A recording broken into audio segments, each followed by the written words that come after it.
Falar agora um pouco mais sobre saúde. A gente sabe quanto que é importante quando se tem um bebê alimentá-lo da forma correta. Mas antes disso, até antes do bebê nascer, o que você tem que fazer para preparar o seu peito, principalmente o biquinho do seio mesmo, para você amamentar o seu filho do jeito certo. Para a gente falar sobre isso, a gente recebe hoje aqui a Alexandra Souza, que é mãe do Vinícius. Tão lindo, olha.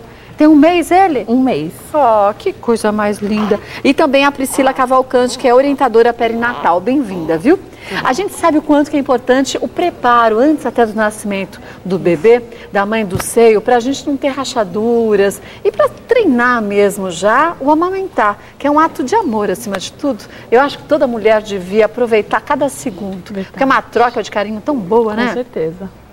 Você não abre mão de amamentar o Vinícius de jeito nenhum. Nem quando ele ficou, que nasceu prematuro ele, né? Nasceu prematuro. Nem quando ele ficou na UTI, no Natal, você... Eu tirava o leite para ele tomar.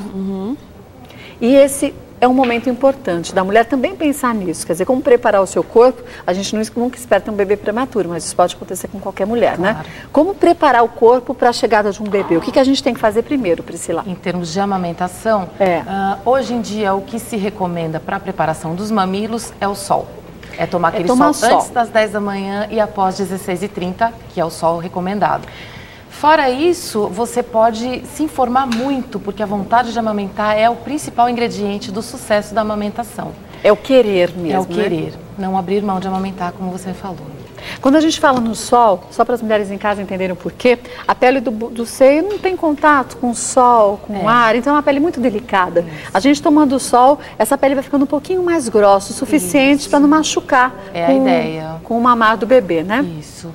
Outra coisa que a gente aí vamos dizer o que não é para fazer. Você deve evitar lavar o bico do seio com sabonete, lavar só a mama, em volta da areola, mas a areola não.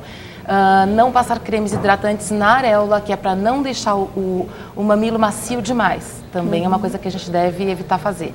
Aquelas manobras que eles falam do botão do rádio, puxar o mamilo, nada disso é cientificamente comprovado que vai realmente preparar a mama para a amamentação. Mesmo porque tem mulher que acha que não tem o biquinho do seio, mas o bebê mama do mesmo jeito. Porque ele não abraça o bico, e sim a auréola, o certo é isso, a né? mama, ele mama na mama e não no mamilo. Não é no biquinho do seio, não só. E muitas mulheres falam, eu não tenho mamilo, meu mamilo é plano ou invertido. Existe aquele falso invertido que quando você puxa, ele protrai, ou seja, ele sai para fora e ele depois volta e o bebê consegue pegar.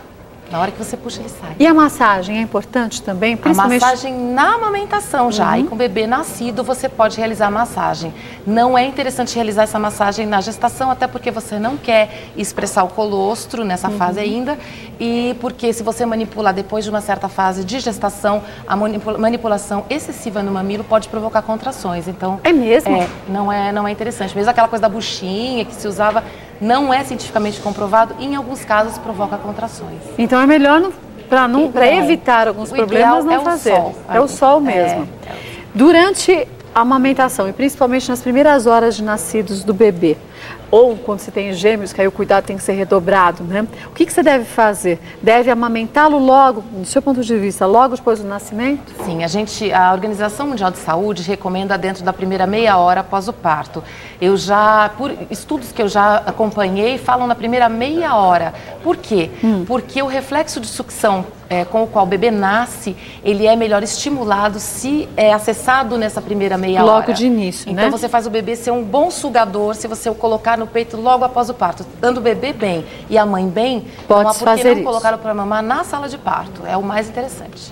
A gente não se dá conta, quando você tem um bebê tão lindo como esse, que o jeito certo do bebê amamentar não é do que parece ser mais confortável para a gente, que é o bebê deitadinho, totalmente na horizontal, né?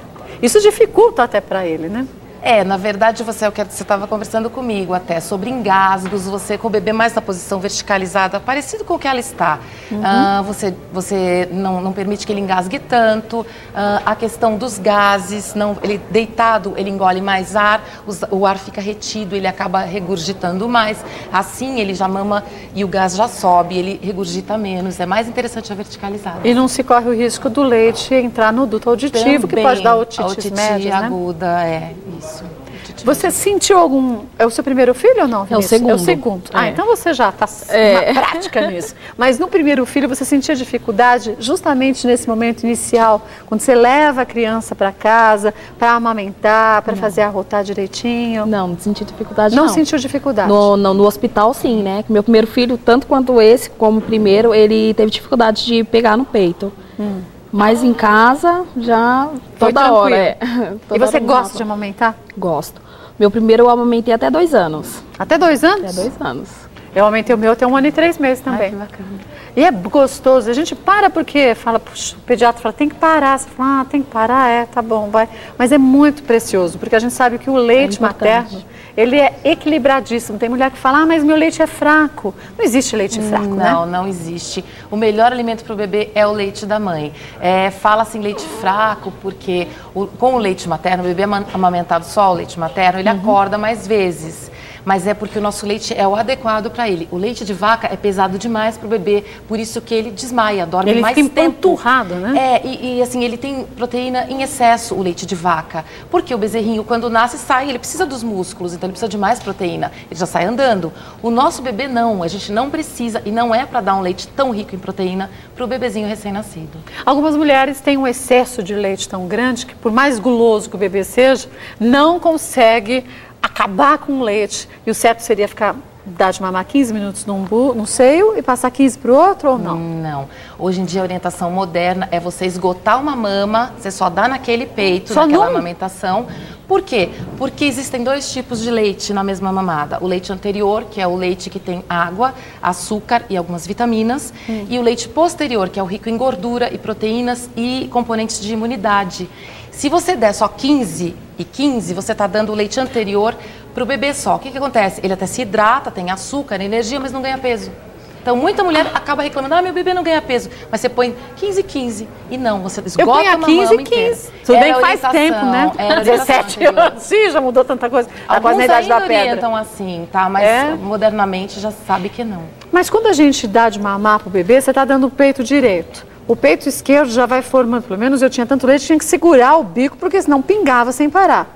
E aí o que você faz com um seio, um busto que está sem leite e o outro que está lotado? Se estiver te incomodando muito, você pode ordenhar um pouquinho para aguardar a próxima mamada. Mas o certo é, tá vazio e o outro cheio, você deixa, na próxima você põe no cheio. Mas não pode empedrar, dar febre, essas coisas? Essa questão do empedramento é assim, o leite em excesso, então, voltando para aquela amamentação ideal, você dá um peito. Até o fim, até esgotar. Você tem que ver se ele esgotou. Por exemplo, a criança dormiu, não está mais com fome. Se você sente que ainda tem leite no seu peito, você vai ordenhar aquele excesso e armazenar. Se for em quantidade suficiente, você armazena ou doa. Você pode doar isso para banco de leite, eles vêm buscar em casa.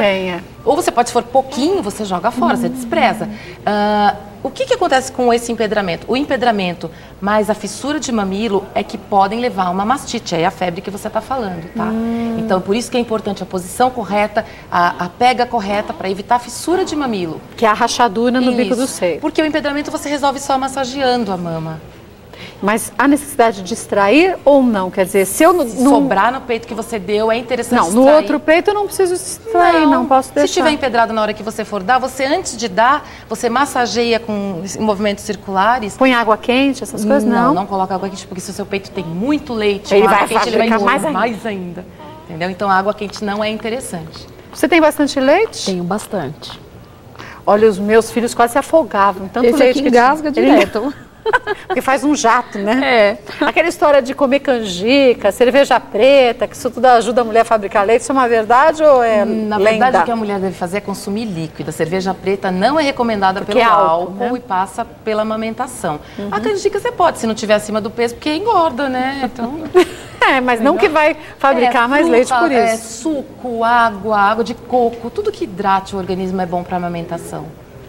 Muitas mães reclamam que seus filhos têm cólicas demais, né? Fora o dar de mamar um pouco mais inclinado, aquelas massagens também são indicadas para aliviar a quantidade de gases do bebê? Desde que você dê mais ou menos uma meia hora, 40 minutos pós-mamada, para ele não devolver, porque a massagem em movimento, ele pode vomitar.